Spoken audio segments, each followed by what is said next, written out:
Welcome to Kim Talks Resilience, where we share stories of insight and inspiration in life, love, and business with resilient women from around the world.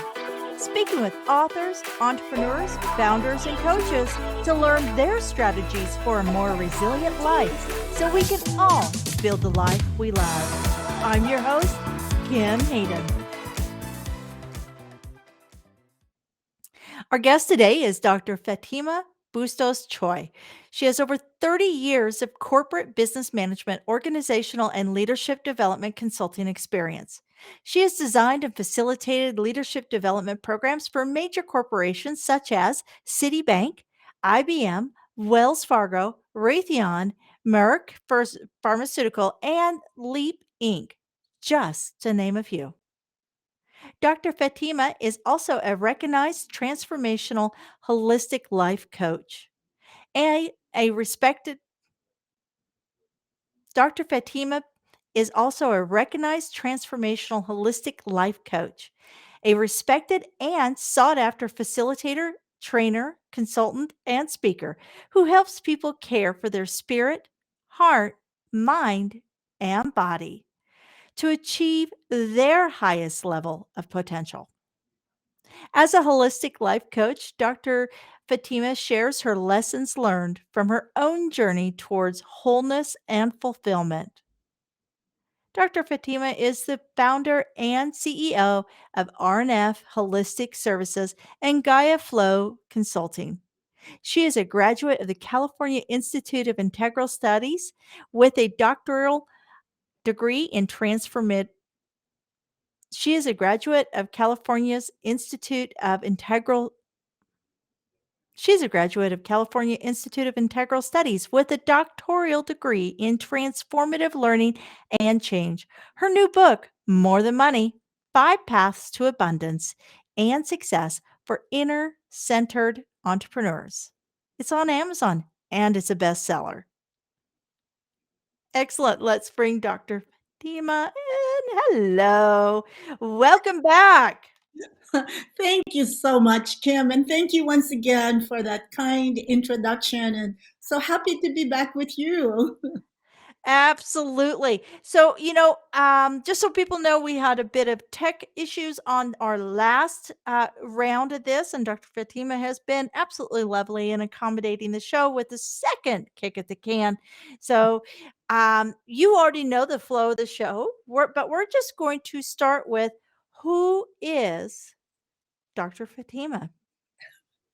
All right. Well, I am glad to be back here, Kim. And let me just share a brief story about me. I am firstborn of five children and who came to the Philippines right after graduating from college to pursue the American dream, which most of us Filipinos yearn in a way in our lives. And my first experience here was met with surprise because my very first job interview, I was rejected because of my accent. But what's interesting is, as the manager said that he would hire me for the position of a loan interviewer, I asked him why. I I asked why did he understand me, and he said yes. And I said, I understand you too. What is the problem? Honestly, I was really asking why. I wasn't belligerent or anything like that. I just really wanted to understand why. Well, to make a long story short, he couldn't really give me a good answer. So he brought in two senior managers and they interviewed me. 15 minutes later, I was hired. So my lesson there was don't give up, you know, don't give up right away. Ask, find out, and then perhaps there's another route. And so from there, I started my journey into the world of, corporate life. Certainly, that was not my first and only rejection. It was just part of the deal in terms of when I started to go to higher positions in the organization. And I distinctly remember another time when I was passed over, instead of me take getting the position, and the person they hired was really not qualified because he kind of slept during his staff meetings, but uh, he, he was a good friend of the director. You know, these things Yep. happen. And so what I realized is that there are environments where it's conducive to your growth, and there are environments that can also be toxic. So part of resilience is recognizing that, and then don't I didn't let that define me. I continued to define myself. So I went and looked for another organization, and I was hired as a manager. And there then it became even more of a challenge, going up the ladder in corporate life. I commuted from Los Angeles to San Francisco for about 8 years on a weekly basis while I was raising my son. And what happened was there came a time, Kim, when I felt like I experienced the peak of my career, my corporate career. But I still felt so alone. I still felt empty. I felt hollow inside. I didn't know what to do, because it was no longer the corporate perks that was missing. It wasn't recognition that was missing. It was something more. And that something more was my spiritual self. And so I sought the help of spiritual teachers and learned so many lessons from them, which are incorporated in my book, More Than Money, because I truly realized life is not just about money. It is more than that, because we are more than that. And that is kind of, and so from there, I left the corporate world. I didn't have a job. I didn't have really, what I did have were some oh, profound teachings and practices that I felt so good at sharing with other people. I felt so excited. I felt like I had something so worthwhile to give to them. And then I was fortunate to have my friends from the corporate world who also left and then had their own, responsible positions in different organizations, and they were my first clients. And so relationships are so key. And that's how I started my consulting practice, my leadership development and organizational consulting practice. And then that was a major part of the chapter in my life. But then the other chapter was, there came a time when, even with all the success as a consultant, there was still something missing. And what happened was, I came across a holistic mind, body, energy practice, and it helped me so much, Kim. And I became a headmaster. So it's kind of like this polarization between the material world and the spiritual world confluencing inside of me. And I felt so grateful and lucky to be able to bring this together to help people in a more holistic way. And so I was a headmaster of a franchise holistic wellness organization, and I did that for 8 years. But I was practicing all the principles for, to this day. Actually, I started that in 2003, and to this day, I'm a practitioner. And then incorporated those principles and exercises with my clients, corporate clients who are now so open to this, as well as entrepreneurs that I interviewed and that are in my book. So that is now my present life, these major chapters, but the theme really is perseverance and being resilient. So there's a lot there to unpack, to take a look at.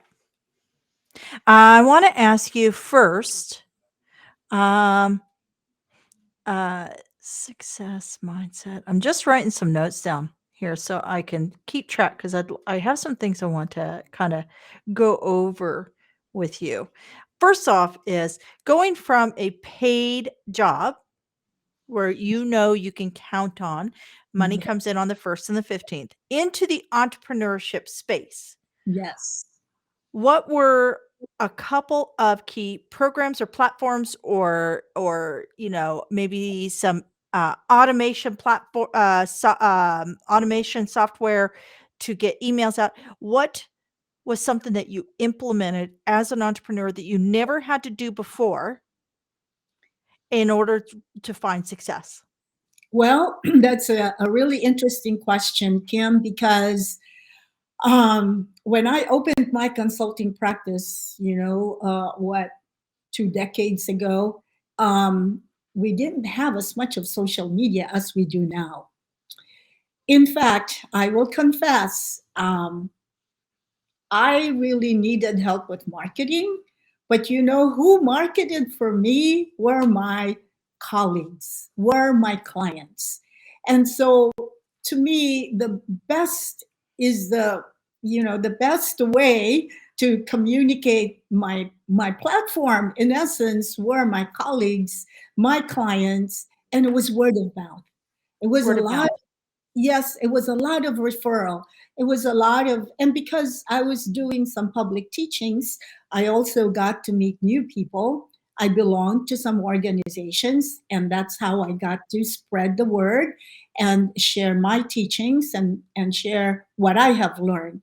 And in that process, one was really relying a lot on relationships. And I think even to this day, Kim, that is still so essential. Yeah. I think that it's, of course, it's great now. Now I have my website. Back then, I didn't have a website, and an email list. There was a Yep. very limited email list with my colleagues, and then their clients, and now it's really building that. Well, the following, if you will. Yeah. Yeah. I and I am just as guilty of this, folks. It's self-worth, finding that self-worth, and sometimes it's challenging when you're reaching out initially through family. Family can be a real they can be family at times can be limiting Mhm. on your belief as a professional in that space. Mhm. So you mentioned that you got out and you were started doing some public speaking and some public teaching. What were some of the ways that you reached out when you first started? Because that's not going to be any different. Chamber of Commerce is still Chamber of Commerce 20 years later. Yeah. So what Yeah. were some places that you connected in, or how did you find those people to be able to get that platform?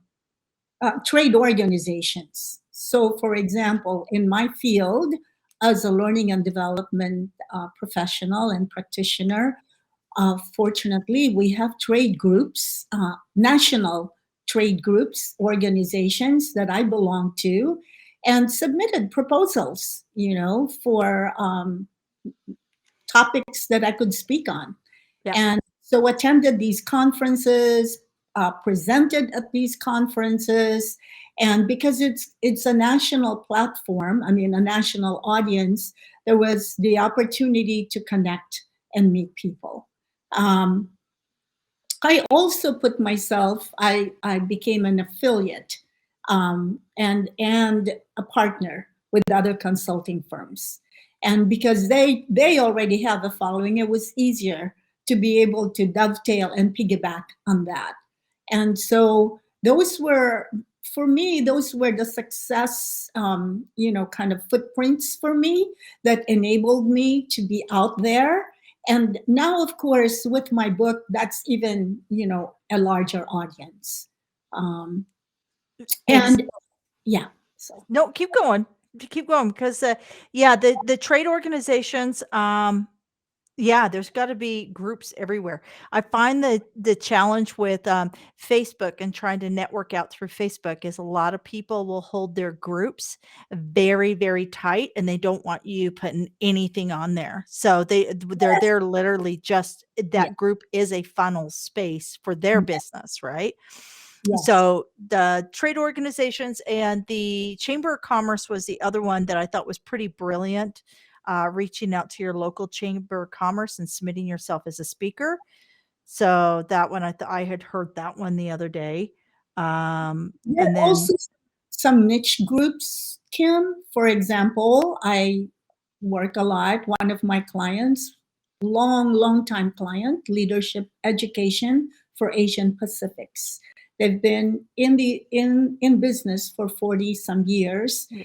and they have a connection to thousands of people um, in the corporate world, in the community, in higher education. And so since I have been their consultant for really 20 years and have developed many of their leadership programs that were then offered to the big companies, um, there is a niche market, servicing in this case Asian American um, population. And so there are trade groups, there are chambers that are specifically geared to that population. There is the Asian Business Association. So there are many of these groups that have grown in the, I'd say, in the last 10 years or so, that have their own following. So it's a wonderful way to meet people, and also to then share and and create that kind of community. Excellent. I think there's a saying around that your net worth is in your network. And, um, your online presence is only one vertical in your spheres of influence. So, Mhm. past work, education, friends and family, your geo community, geography based on where you're at. There's so many avenues of opportunity. Um, leaning in to find those connections. I will say that if you do not have a LinkedIn profile and you want to portray yourself as a professional, do remedy that. You need to be on LinkedIn. It's where almost all of us are. Um, Yes, I I agree. Yes. I want to touch into money, success, and the mindset that women have around success. Hmm. Hmm. I hear this all the time. All the time. I would do this even if I wasn't getting paid. And so we hear this from women because a lot of women work, we have proficiency in what we're doing, but we work from a real high drive of passion. And we tend to think that we shouldn't get paid for our passion. What are Hmm. your talks around that? Because you talk about money, and we've got to change the way women think about money because money is it's like fertilizer for a crop. It's like, ensuring your kids are getting good food versus crap food. It helps make everything grow. And at the end of the day, the bank wants money for your mortgage. So let's unpack that a little because I think a lot of women still have struggles around money. Oh, yes, I certainly can relate to that, Kim. And this is also why, and you mentioned passion. Passion is the second path in my book, The Path of Passion. And in my interviews with the entrepreneurs, there is one whom I interviewed, and she happens to be my sister, and she has a beautiful, great gallery, art gallery in the Philippines. And it is her passion that brought this gallery, to life, to this day.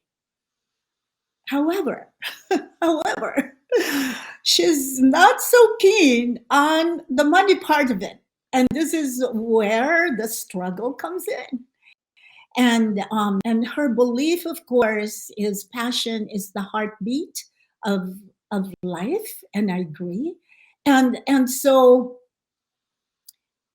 it's actually in my conversation with her and interviewing her, it's recognizing that yes, passion is the energy, passion is what gives it life.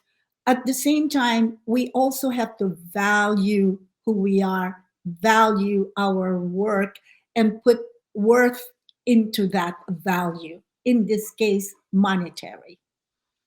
And so we begin to see the relationship, because we I think it comes from us as nurturers. I think it comes from that DNA of taking care of people, and this is just who we are, and as long as we're loving it, then it's okay if we don't get paid. That is so not true. And so it's true on the one sense, but on the other hand, there is the other half of the story. And so I say that we have to, one thing is we have to watch when passion actually becomes an obsession, to the extent that it is harmful in that we're going to put all our eggs into that basket and we're not paying attention to the other aspects of our life, especially the financial aspect of it. So there is that. And again, I've interviewed entrepreneurs who were so much into their passion that it really uh, you know became dangerous for their health, and also their people, and then the other part of that is feeling confident and comfortable with the value that we place on our work. And it has helped me. I was working with another entrepreneur, and we sort of backtracked. Well, what are people paying for this service now? It's not like they're not, right? Well, it's XYZ, all right. And then, so if you backtrack that in terms of if you put dollar signs to the labor, to the amount of hours that you put into this work, into this program, what would that equate to? Yeah. Yeah. And And that's, a real kind of a mathematical, logical approach to it, an objective approach, so that you can see objectively that you do deserve this. yeah. You do deserve this money. You want to have it, and that it's fair. I think at the end of the day. And I think a lot of people don't know what 65,000 a year equates to per hour, or, Yeah. 150,000 a year. And I'm going to be fully transparent on this one aspect. Most of us lump our personal finances in with our business finances, and you don't realize it that, 30% of what you're charging is what's coming to you. So if you want to make 60,000 a year and you want to grow and scale a business and you want to be present as a professional, that means you actually have to be charging it's something like $98 an hour minimum. Minimum. Minimum. Minimum. So when you look at the activities that you're doing, you know, um, are they the right activities? And are you getting the money out? Are you asking for the money where you deserve the money, right? Um, I know that it's uncomfortable for a lot of women to sit here and say this program is $500, this program is $1,000, this program is, $15,000. Whatever that number is, break that down. Are you making a living wage? A Mhm. living wage is what? $72,000 in most cities now, right? Yes, So yes. are you making no, I think a living wage is considered 56,000 on average across North America, but the household average is something like 90,000 or between 78 and 90,000. Yeah. So, and if you're the only person running that household, guess what your living wage is? It's that 78 to 90,000. So, um, you only do a disservice to the people you could serve. And also, I think it's important to look at the field that you're at. So in my case, in the learning and development field, part part of the way I gauge my fees is to look at the field. Yep. and to look at what the rates are, and to look at, and there's always a range. And Yep. so that I make sure that, given my experience, given my expertise, given my education, that I put myself in the right range. Well, and your length of time also. I And mean, it just exactly, exactly. even if you're proficient. So we're seeing a lot of women, a lot of people who are coming out of like corporate America and they have 10 years of experience at this specific skill set, Hmm. and yet they're moving over into entrepreneurial space. You're not starting at ground zero, but you also can't count those full 10 years as a coach, because the reality is being an entrepreneur, being a coach, and being a consultant is very different than doing it within the framework of what a corporation has provided you. Absolutely. So Hmm. give yourself some, kudos there, and put some of that practice and do count that in when you're looking at your wage, where you should be at. But also know that there's a huge learning curve, and it's okay if you go to bed crying a couple times. That's what entrepreneurship's all about. You got to Yeah, cry a couple times to know that you are making it. so true, so true, Kim. Oh Oh, yeah, yeah. yeah, the whole entrepreneur thing. Okay. So let's move into a story of resilience. Now, you did share with us going in with for that first job. Um, Share with us another, time. I love the fact that you say, ask why, be a toddler. It's okay. Be a toddler. Everybody loves a toddler, except for when they throw a fit. But, do ask why. Um, but share with us a time of resiliency in your life that without that kind of spark, that moment, you wouldn't be having the same conversation. Well, I can think of so many examples of when I felt like it wasn't, whether I was rejected or turned down or bypassed, or so many of those examples that have really, that I would get up again. So I mentioned the other director position at another organization, and left there, and then found truly a much better fit for me. At a personal level, Kim, going through a divorce is one of the toughest things in life. And at that time, I also was still kind of new in this country, and my whole family was in the Philippines. And so, rising from that, painful experience on my own, um, was really called, I would say, all the strength and the grace of God in me, to then say that, okay, I made a mistake, um, but I can create a new future for myself. I can. I don't know what that is. It is so unknown, but I felt there was more hope in the unknown than in the known. And so um, that was a big, kind of thing in my life, because at a personal level, I had to be able to, raise my son, and still, navigate the corporate world, and be able to be who I am, which at that point I was still searching who I am. And so to me, that was one of defining moments for me, of being able to get up, being able to trust myself, being able to trust the higher power, and to say, I got to get up again. I got to try new things. I got to learn how to be on my own.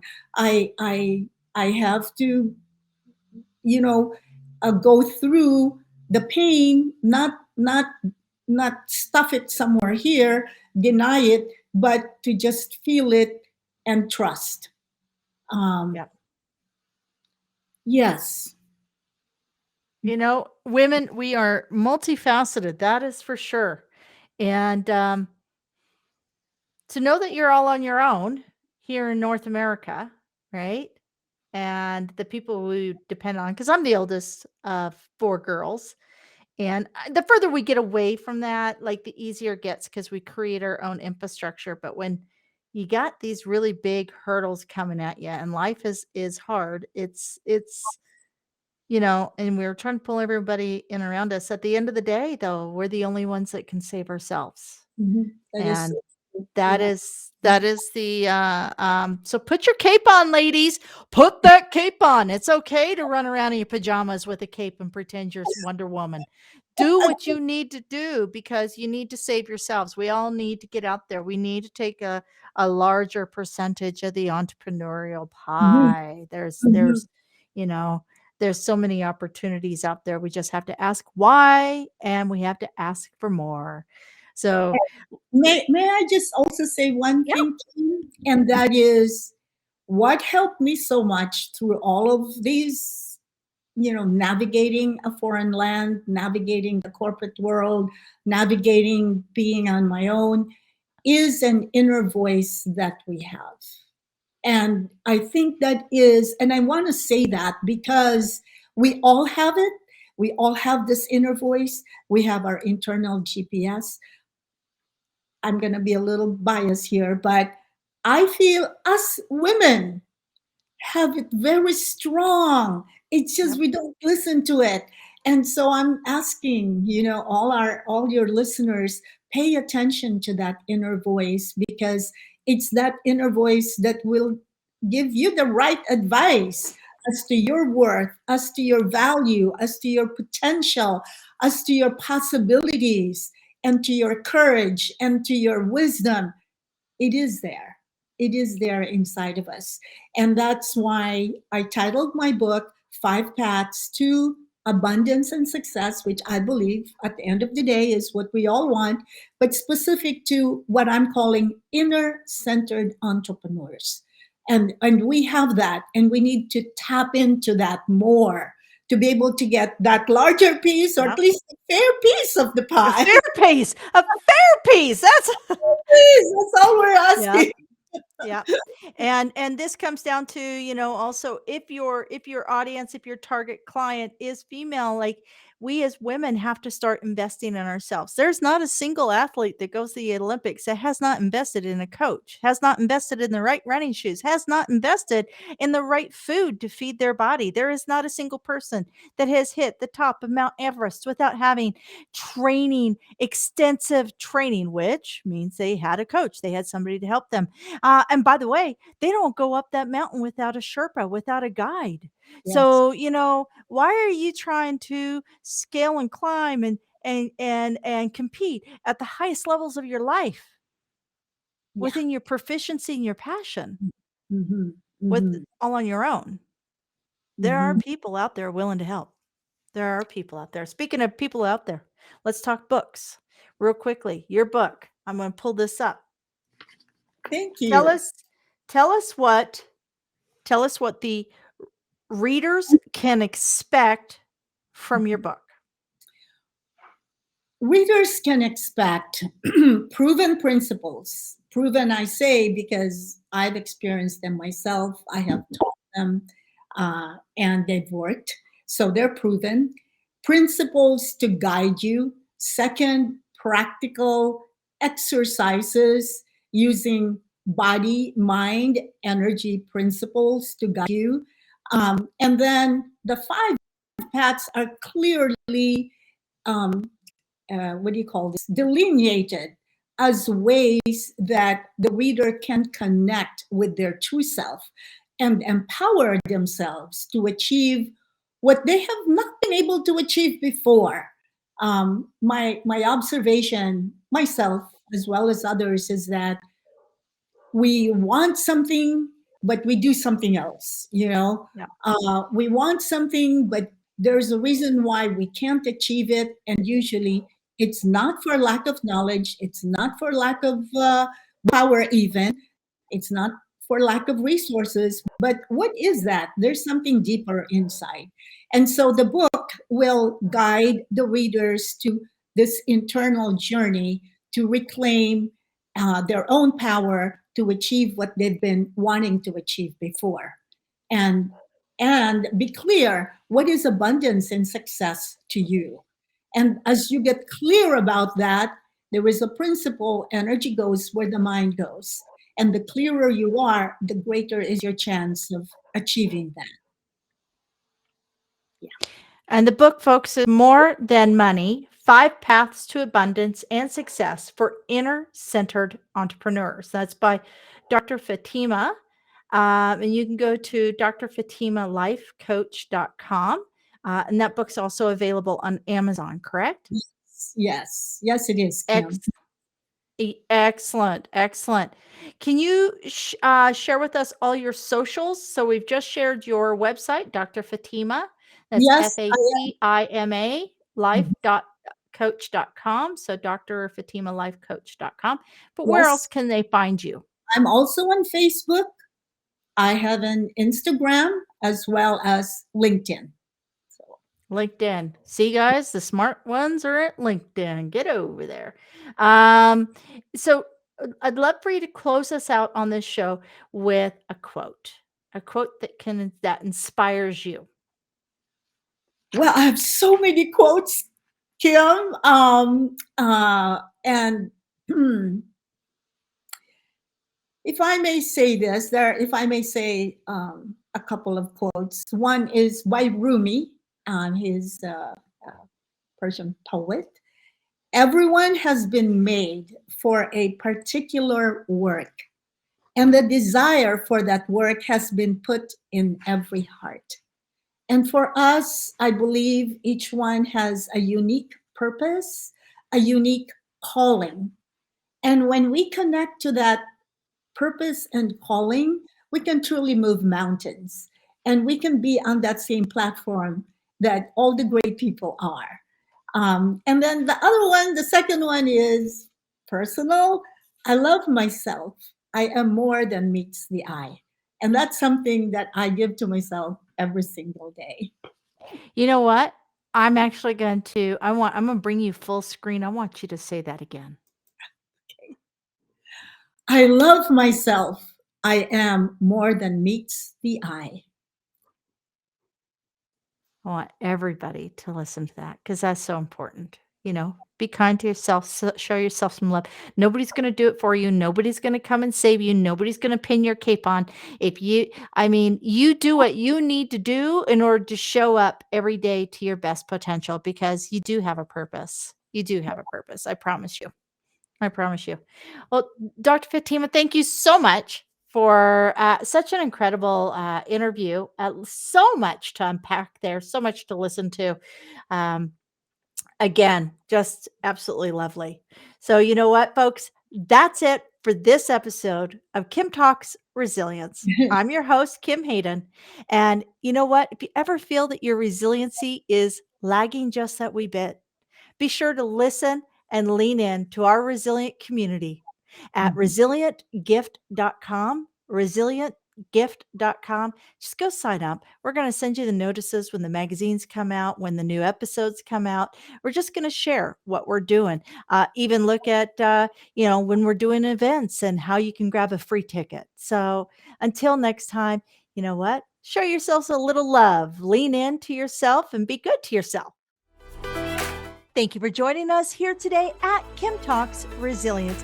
I'm your host, Kim Hayden, and I'd love to invite you to our resilient community at resilientgift.com. That's resilientgift.com, and we'll send you our magazine and tickets for upcoming events and all sorts of cool things we do here. So be sure to keep watching, and you know what? Don't forget to like, subscribe, comment, and share, because we all know that sharing is caring.